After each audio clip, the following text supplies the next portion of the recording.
ప్రశాంత్ కిషోర్ కూడా బీహార్లో దిక్కు లేకుండా ఓటమి పాలవుతాడనేటువంటిది కూడా నా గట్ ఫీలింగ్.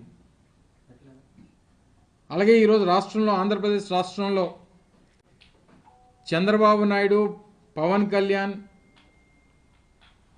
లేదా వారితో కలిసి వచ్చేటువంటి ఇతర రాజకీయ పార్టీలు చిత్తుగా ఓడిపోతాయనేటువంటిది ఈ రాష్ట్రంలో ఉన్నటువంటి పేదవాడి తాలూకా గట్ ఫీలింగ్. మరి రాష్ట్రంలో ఉన్నటువంటి ప్రజలు, రాష్ట్రంలో ఉన్నటువంటి పేదవాడి తాలూకా అభిప్రాయాన్ని తీసుకుంటామా, లేదా ఎక్కడి నుంచో బీహార్ నుంచి వచ్చినటువంటి వ్యక్తి ప్రశాంత్ కిషోర్ లాంటి వ్యక్తులు మాట్లాడినటువంటి మాటను తీసుకుంటామనేటువంటిది ప్రజలు ఆలోచన చేస్తారనేటువంటిది ఒకసారి ఈ సందర్భంగా తెలియజేస్తా ఉన్నా. ఎందుకంటే ఈరోజు తెలుగుదేశం పార్టీకి సంబంధించినటువంటి కొన్ని ఛానల్స్, ఎల్లో మీడియా ఏదైతే ఉందో దాన్ని పదే పదే ప్రజలకు చూపించి ప్రశాంత్ కిషోర్ అనేటువంటి ఒక వ్యక్తి చెప్పినటువంటి మాటలు ఏదో నిజమైపోతాయనేటువంటి ఒక అభిప్రాయాన్ని ప్రజల్లో కల్పించాలనేటువంటి ప్రయత్నం చేస్తున్నట్టుగా కనబడతా ఉంది. ఒకవేళ నిజంగా అదే జరుగుతుంది అనేటువంటి పరిస్థితి వస్తే మరి ఇదే వ్యక్తి చంద్రబాబు నాయుడు గారికి ఎందుకు వారు ఉచిత సలహాలు ఇస్తూ ఉన్నాడు, ఉచిత సలహాలు కాదులేండి, సలహాలు ఇస్తూ ఉన్నాడు. డీబీటీ వల్ల, అంటే ఏదైతే గడిచినటువంటి 5 సంవత్సరాలుగా ఈ రాష్ట్రంలో వైఎస్ఆర్ కాంగ్రెస్ పార్టీ ప్రభుత్వం జగన్మోహన్ రెడ్డి గారి నాయకత్వంలో 2.5 లక్షల కోట్ల పైచిలకు డైరెక్ట్ బెనిఫిట్ ట్రాన్స్ఫర్ ద్వారా పేదవాడికి మంచి చేసేటువంటి కార్యక్రమం చేశాము. దానివల్ల ఓట్లు రావు, దానివల్ల ఈ ప్రభుత్వం లేదా వైఎస్ఆర్ కాంగ్రెస్ పార్టీ గెలవడం కష్టం అనేటువంటి మాట మాట్లాడారు. మరి ఇదే నిజమై ఉంటే మరి ఆయన ఎందుకు చంద్రబాబు నాయుడు గారికి సూపర్ 6 అనేటువంటి పథకాల్ని దాదాపు సంవత్సరానికి 1,20,000 కోట్ల రూపాయలు ఖర్చు చేయాల్సినటువంటి పథకాల్ని ఎందుకు సలహా ఇచ్చాడో ఒకసారి అది కూడా చెప్పుండి ఉంటే బాగుండేది. లేదా చంద్రబాబు నాయుడు గారు గెలుస్తాడనేటువంటి నమ్మకం ఆయనకు ఉండుంటే మరి పవన్ కళ్యాణ్తోనో లేకపోతే భారతీయ జనతా పార్టీతోనో పొత్తులు పెట్టుకోమని చెప్పి ఎందుకు సలహా ఇచ్చాడో కూడా అది కూడా సెలవిచ్చి ఉంటే బాగుండేది. గడిచినటువంటి 5 సంవత్సరాలుగా ఒక పక్క వ్యవసాయం, ఒక పక్క పారిశ్రామిక రంగం, ఒక పక్క సర్వీస్ సెక్టరు, ఒక పక్క సంక్షేమం, ఇవన్నీ కూడా గడిచినటువంటి 5 సంవత్సరాల్లో ఈ రాష్ట్రంలో ముందుకు తీసుకెళ్తున్నటువంటి ప్రభుత్వం జగన్మోహన్ రెడ్డి గారి ప్రభుత్వం. మరి ఇన్ని చేస్తున్నటువంటి ప్రభుత్వమే గెలవదు అనేటువంటి మాట ఈ మాయిల్ బకీర్ చెప్పుండుంటే మరి గతంలో సంక్షేమం లేదు, అభివృద్ధి లేదు, మరి ఆయన గెలుస్తాడనేటువంటి మాట ఎలా చెప్తున్నాడు ఈయన? సో ఇవన్నీ కూడా ప్రజలు ఆలోచిస్తారు, ప్రజలు గమనిస్తున్నారనేటువంటి విషయాన్ని మర్చిపోయి,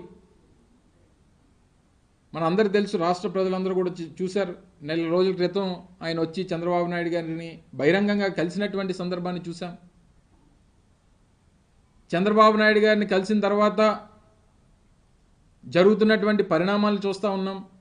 చంద్రబాబు నాయుడు గారిని కలిసినట్టుగా మనకు వచ్చినటువంటి ఆయనే దాదాపు 3-4 గంటల్లో రాష్ట్ర రాజకీయాల మీద మేము మాట్లాడుకున్నాం అనేటువంటి మాట చెప్పినటువంటి వ్యక్తి తర్వాత ఈ నెల రోజుల్లో అనేక మార్లు రహస్యంగా హైదరాబాద్లో కలిసినటువంటి సందర్భాలను కూడా చాలా మీడియా ఛానల్స్ కూడా చాలా సందర్భాల్లో ప్రస్తావించినటువంటి సందర్భాన్ని చూసాం.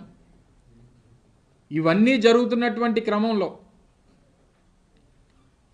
ఈ బీహార్లో చెల్లని రూపాయి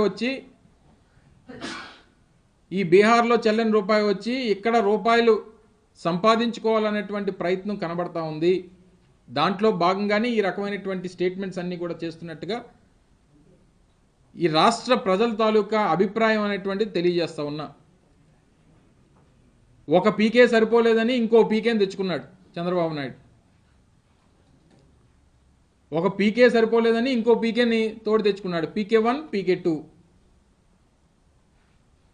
నిన్న నిన్న కూడా ఆయన ఈరోజు హైదరాబాద్లోనే మాట్లాడినట్టుగా చూసాం. నిన్న కూడా ఆయన చంద్రబాబు నాయుడు గారిని కలిసినట్టుగా వార్తలు వచ్చాయి. నాకున్నటువంటి కాస్త సమాచారం, ఇలాంటి మీడియా మిత్రులు చెప్పినటువంటి సమాచారం ప్రకారం దాదాపు 3 గంటల పాటు వారితో సమావేశం అయ్యారని చెప్పి. పీకే1 పర్మనెంట్ కదా, పీకే2. సో ఈ క్రమంలో ఇంట గెలవని నువ్వు ఇప్పుడు రచ్చగలుద్దాం అనేటువంటి ప్రయత్నం చేస్తున్నటువంటి ఈయన ఈరోజు వచ్చి ఆంధ్రప్రదేశ్ రాష్ట్ర ప్రజల తాలూకా మైండ్ సెట్ని తాను ఇచ్చేటువంటి స్టేట్మెంట్తో మార్చాలనేటువంటి ప్రయత్నం కనబడతా ఉంది. అది జరగని పని. బీహార్లో మన పరిస్థితి ఏంటి? బీహార్లో మన రాజకీయ పార్టీ పరిస్థితి ఏంటి?